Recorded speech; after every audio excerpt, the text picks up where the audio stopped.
Hi there, this is Mike Rankin with Relational Advisors, and we're here on a segment of Relational Intelligence. And I have as my guest today the Honorable Will O'Neill. Really, at least if you're in Orange County or Newport Beach, a man that needs no introduction. But for those of you that are outside of the Orange County area, Will O'Neill was, I think, the youngest mayor of Newport Beach at the time back in 2020. Is that right? Certainly in the modern era. Right. Probably in the last 70 years or something like that. Okay, yeah, well, we don't go back past year 2000. And I know that the first time I really became aware of you and saw you on the scene was kind of the beach battle, as I'll talk about it during COVID. I know you certainly had some notoriety on Tucker Carlson, which I actually missed that segment. But where I became aware of you, and in my mind I thought, oh, if I have anything to do with it, he's got a job for life here, was when I think it was the LA Times came down. They sent a reporter to the Newport Pier, and with a telephoto lens, they took a picture. Now, this is the time when, the governor in Sacramento had shut down all the beaches, and we were resisting that effort because there was just no data or proof that stopped COVID transmission at all. And LA Times took this picture and ran it the next day that looked like everybody, because telephoto lens compresses everything, right? And then somehow we came back. I don't know what your involvement was, and the lifeguards put a drone up and took a shot looking down. So share with us the details on that. Oh, that was a weird one. So take you back to April of 2020. So the world had been shut down for about a month and a half at that point. And most folks kind of forget this, but even before that, Newport Beach was super involved because we were right over in Fairview, right over in Costa Mesa. Yes. The state was actually talking about housing every COVID positive patient in one place, and that was going to be in Costa Mesa. So Newport Beach, we got involved in the litigation that Costa Mesa filed. And it's good that at that moment, the mayor, which I was the mayor during that time, was a litigator. So I knew exactly how to read the pleadings, how to read the filings, get involved really quickly. So fast forward about a month and a half, what we knew at that point was a lot more than we knew in March or even February of 2020. Sure. And so at that point, what we really knew was this was a respiratory virus. It was definitely affecting and attacking older people much more than younger. Indoors was way worse than outdoors. And we knew that with airborne viruses, the chances were that you probably wouldn't catch it if you were outdoors, and that proved true pretty much the whole time. So it was a really odd thing that LA County decided to shut their beaches down completely. San Diego County did the same thing. So Orange County kept the beaches open. And one day, you're referencing, it was actually even our local paper. It was actually the Orange County Register. Oh, was it really? It was it was the Orange County Register. I just blame the LA Times. No, I know. My apologies. No, I understand. But it was the Orange County Register. So they went on the Newport Pier, took this long telephoto lens, like you were saying, and it looked like we had 3 miles of beach that was compressed into about 200 yards. Right. And, the picture looked ridiculous. Looked like people were all over each other. They were. Right. It did, but they clearly weren't. So you were asking, the photos down below. So we actually typically will have drone photographs anyway, just because, our lifeguards are great about that. But it was also a weekend where we had a lot of people out. So we had a police helicopter up in the area too. They took some pictures. And so we were able to show those and say, whoa, and try to counter the narrative. But the problem is that narrative hit fast. So that picture spread internationally. I was getting emails from Paris, France, calling me a murderer for having beaches open. So, we knew. I mean, it wasn't even a close call. Beaches were safe. And frankly, even at that point, you were being told, hey, you should stay 6 feet away from people. I don't even spend time within 6 feet of strangers on a beach under normal circumstances, let alone during COVID. Right. So we kept our beaches open, but I'm sure we'll get there. But that didn't mean the governor didn't want to close them himself. Yeah. And so it reminds me of, talking about getting that email from Paris, it reminds me of the quote in the poem If by Rudyard Kipling, where he says, if you can keep your head while those about you are losing theirs. I mean, how do you stay steady through those times when you believe that you're acting as kind of the voice of reason, and yet everyone around you is kind of lost it? Yeah, so a few things. One of them is it's really important to have built up relationships for those moments. So in Newport Beach, we were really fortunate to have a strong presence on the healthcare side at Hoag Hospital, for example. And you also need to have really good team around you. So we had a fantastic team at the city of Newport. So we actually have our own police department, our own fire department, public works, et cetera. All of them were really strong veterans. They'd all been working together for a long time. We typically don't lose too many people except to retirement by the time they get up into leadership positions in Newport. And so by that point, we had a great team around us that could react quickly and also knew each other well enough to know where the strengths and weaknesses were. And then, the last thing that was really important is stay humble. So one of the first things we did at the city level was we really sat down and said, okay, what are we when we're reacting to this? We're certainly not a healthcare agency. We don't have any doctors on city council. Even if we did, it's not like we'd have an epidemiologist. Right. And so what we needed to have at that moment was humility to say, look, we're not going to be passing our own laws, regulations, ordinances.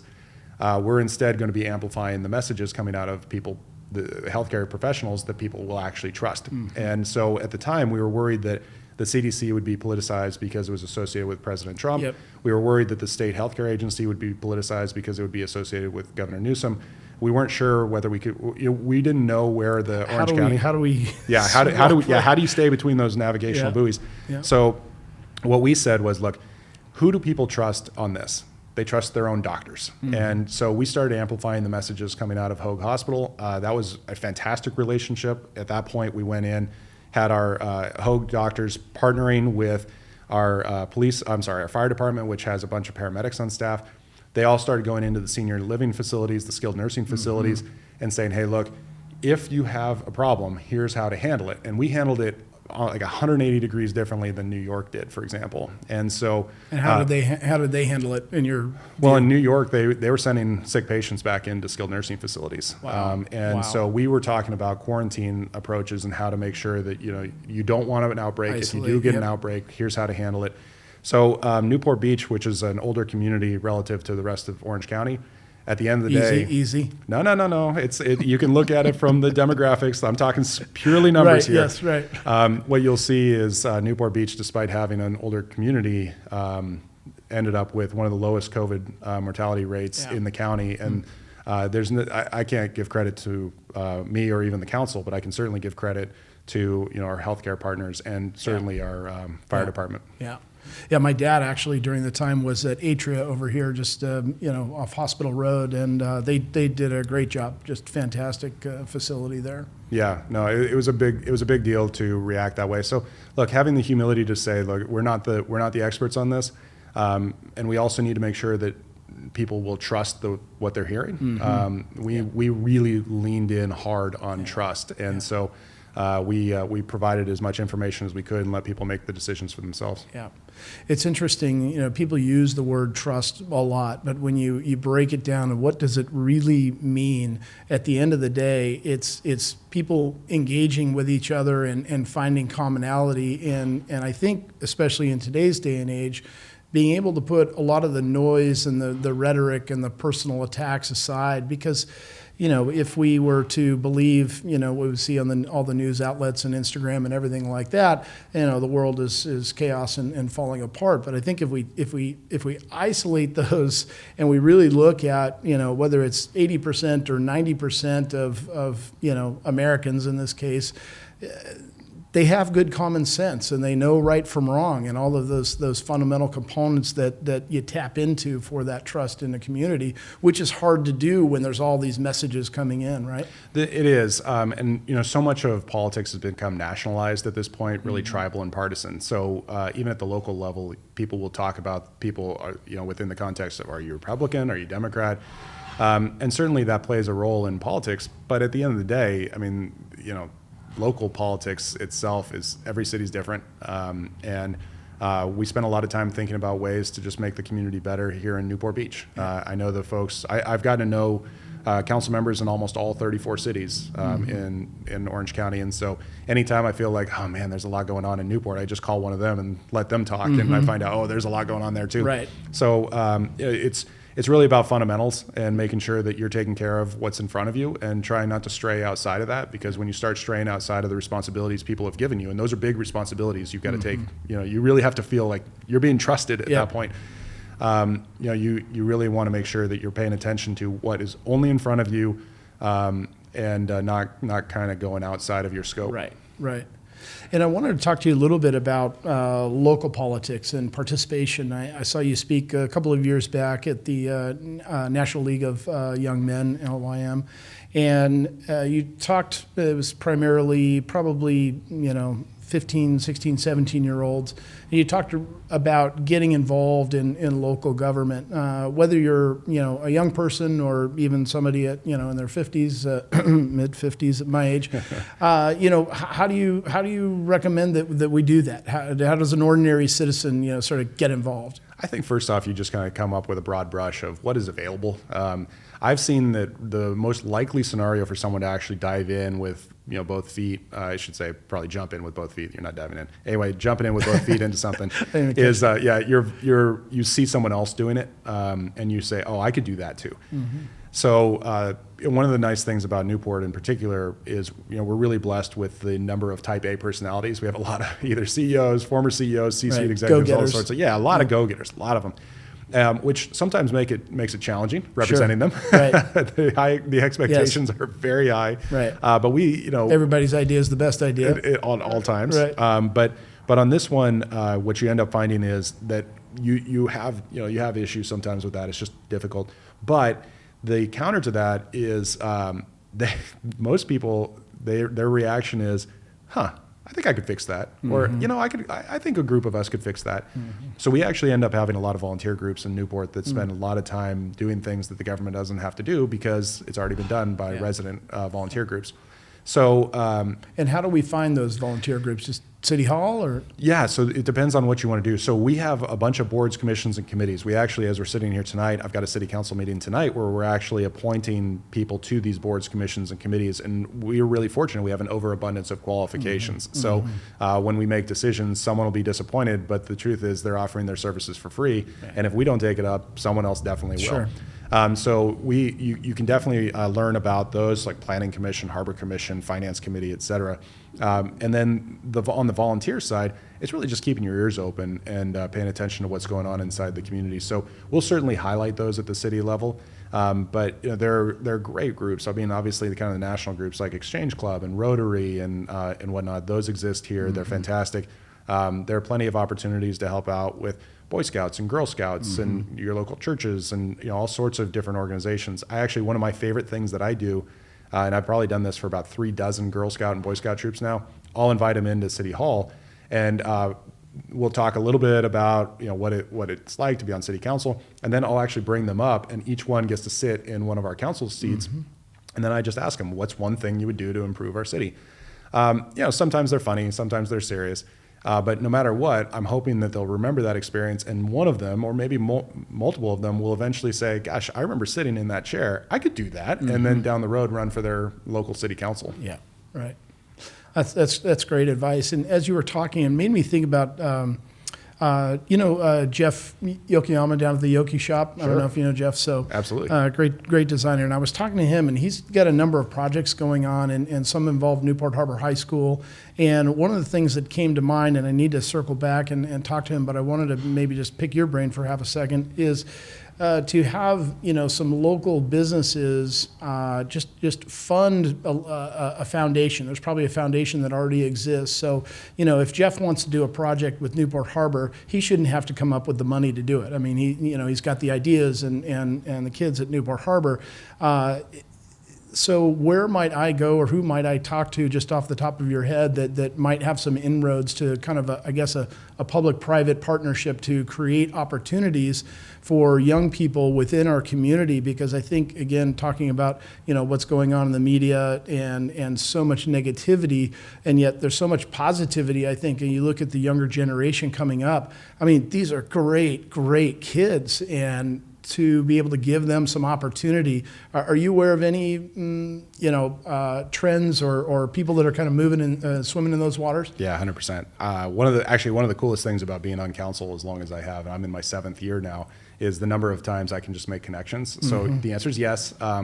Newport Harbor in particular, I would reach out to a couple people. One of them would be the principal over there. His name's Sean Bolton. Yep. I love Sean. He's got a heart for his kids, and he loves making these connections. So first, I'd reach to Sean and just say, hey, and pose that question. But the other one, Newport Harbor High School for, decades now, probably 2 decades, has had a mentorship program over there. And Yep. I've been a mentor now for 3 years, 4 years, something like that. And they always pair up the juniors in high school with mentees. Yep. They're the mentees, we're the mentors.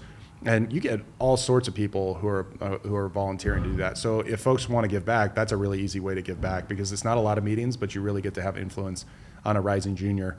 And then if you wanted to volunteer at any of our other high schools, the other one, of course, public is Corona Del Mar High School. Reach out to the principal over there too. They're great. Both of them are actually, funny enough, really close friends.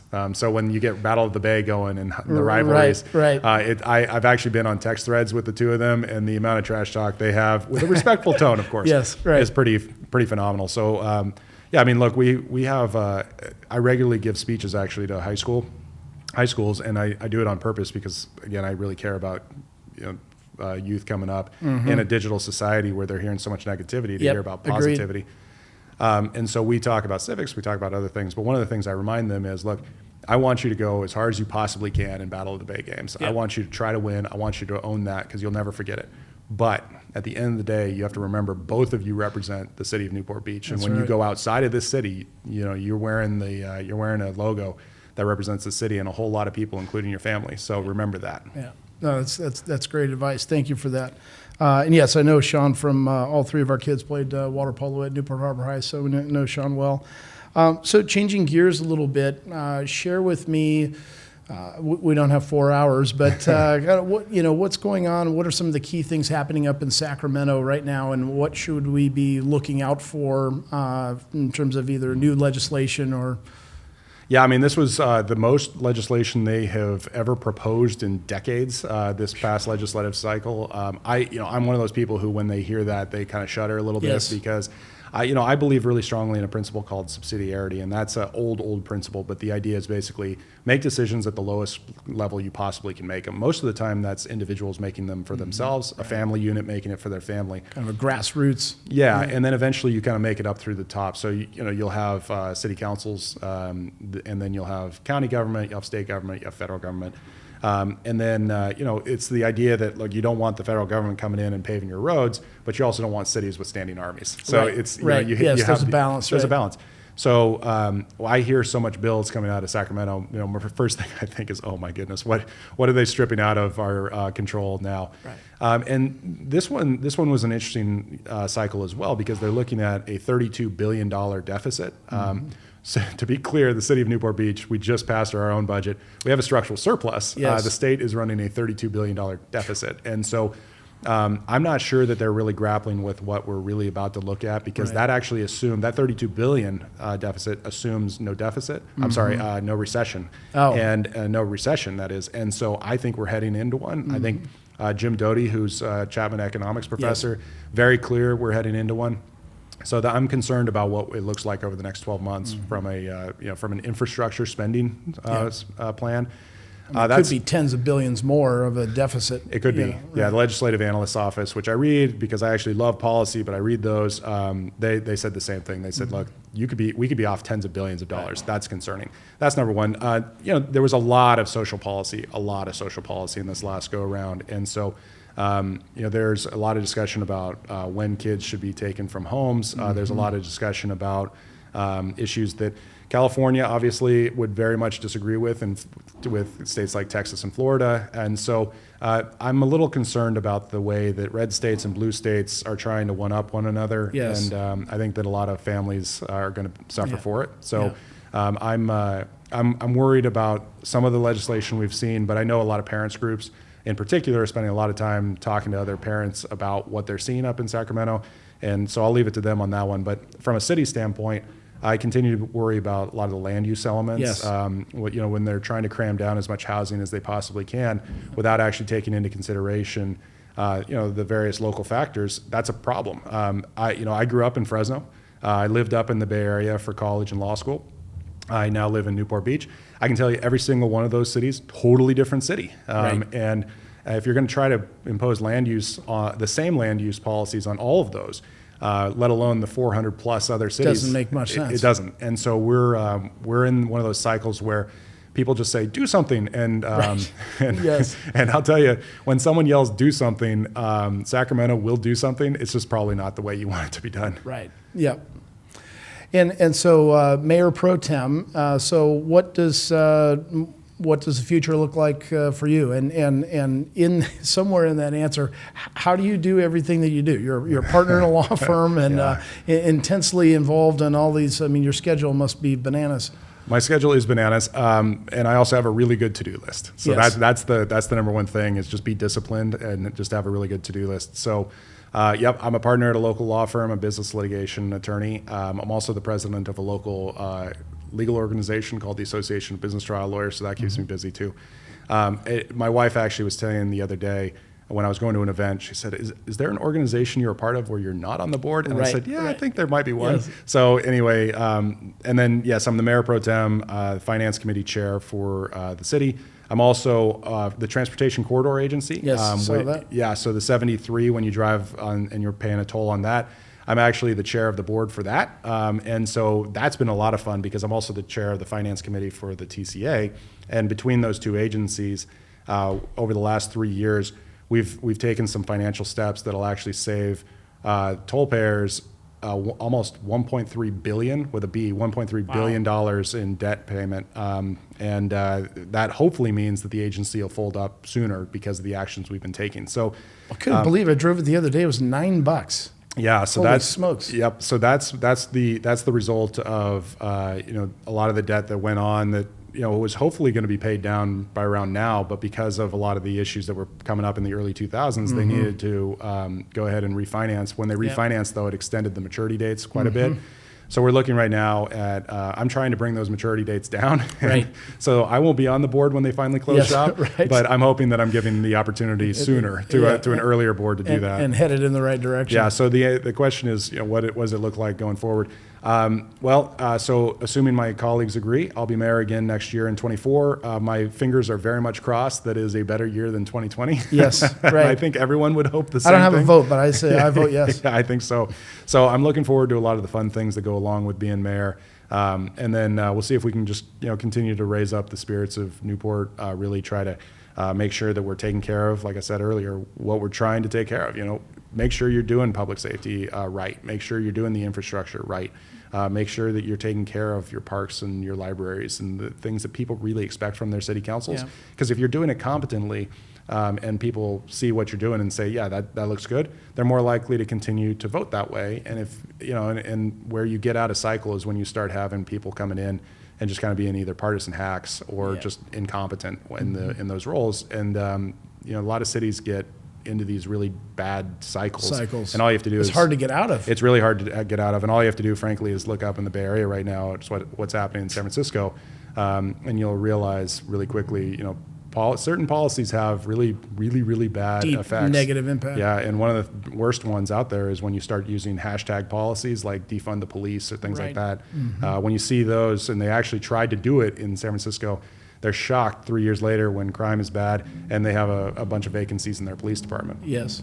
Well, vacancies in the police department and retail vacancies all along the street. I mean, I'm not sure. I haven't been up there recently to put my own two eyes on it, but I mean, certainly if you see everything, that's the crime that's happening and the large retailers that are moving out, it's just it's heartbreaking. Oh, it's stunning. It's a great city. It is a great city. I actually lived there for 3 years.